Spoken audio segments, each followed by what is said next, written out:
हुजूर अकरम सल्लल्लाहु अलैहि वसल्लम की जश्न विलादत बासादत यूं तो पूरे जहां में मनाई जा रही है।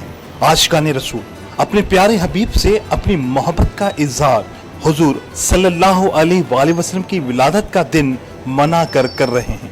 इसी सिलसिले की एक कड़ी के हवाले से हुजूर से अपनी मोहब्बत का इजहार करने के लिए आशिकाने रसूल सल्लल्लाहु अलैहि वसल्लम ने हैदराबाद के तालुका लतीफाबाद के बुर्ज बैंक्वेट में एक अजीमुल शान जश्न ईद उल मिलादुल नबी सल्लल्लाहु अलैहि वसल्लम के प्रोग्राम का एहतमाम किया। इस प्रोग्राम का एहतमाम बेगम सर मोहम्मद आजम कुरैशी अल बदनी की जानिब से किया गया। प्रोग्राम में मुल्क के मारूफ नातख्वां मोहतरमा गजाला, मोहतरमा हुरिया, मोहतरमा अक्सा अब्दुल हक और दीगर ने हुजूर सल्लल्लाहु अलैहि वसल्लम की बारगाह में अकीदत के फूल निछावर किए और महफिल में अपनी मीठी आवाज से रूहानी सा समा पैदा कर दिया।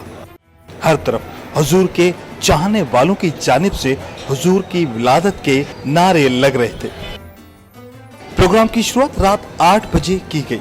प्रोग्राम में लेडीज की बड़ी तादाद ने शिरकत की और हुजूर सल्लल्लाहु अलैहि वसल्लम की विलादत का दिन बड़े जोश और मजहबी जज्बे के साथ मनाया। प्रोग्राम का एहतमाम करने वाले बेगम सर मोहम्मद आजम कुरैशी अल बदनी की जानिब से प्रोग्राम में आए हुए मेहमानों को अजरकें और शालों का तोहफा भी पेश किया गया। कैमरामैन उमर हयात के साथ इमरान शाह लकियारी, धूम टीवी न्यूज़ हैदराबाद।